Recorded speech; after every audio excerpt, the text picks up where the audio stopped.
ನಮಸ್ಕಾರ ವೀಕ್ಷಕರೇ, ವರ್ಷ ನ್ಯೂಸ್ಗೆ ಸ್ವಾಗತ. ನಿನ್ನೆ ಕಾಣೆಯಾಗಿದ್ದ 17 ವರ್ಷದ ಯುವಕನ ಶವ ಇಂದು ಹೊಸ ಯಲ್ಲಾಪುರದ ನುಚ್ಚೋಬ್ಳಿ ಬಾವಿಯಲ್ಲಿ ಪತ್ತೆಯಾಗಿದೆ. ಈ ದುರ್ಘಟನೆ ಕುಟುಂಬಸ್ಥರ ಆಕ್ರಂದನಕ್ಕೆ ಕಾರಣವಾಗಿದೆ.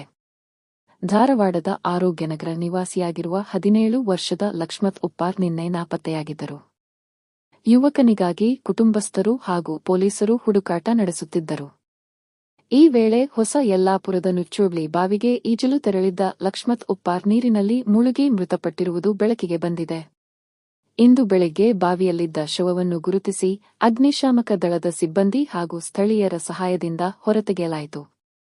ಘಟನಾ ಸ್ಥಳಕ್ಕೆ ಪೊಲೀಸರು ಭೇಟಿ ನೀಡಿ ಪರಿಶೀಲನೆ ನಡೆಸಿದ್ದು, ಮೃತದೇಹವನ್ನು ಮರಣೋತ್ತರ ಪರೀಕ್ಷೆಗಾಗಿ ಆಸ್ಪತ್ರೆಗೆ ರವಾನಿಸಲಾಗಿದೆ. ಈ ಸಂಬಂಧ ಪ್ರಕರಣ ದಾಖಲಿಸಿಕೊಂಡಿರುವ ಪೊಲೀಸರು ಮುಂದಿನ ತನಿಖೆ ಕೈಗೊಂಡಿದ್ದಾರೆ.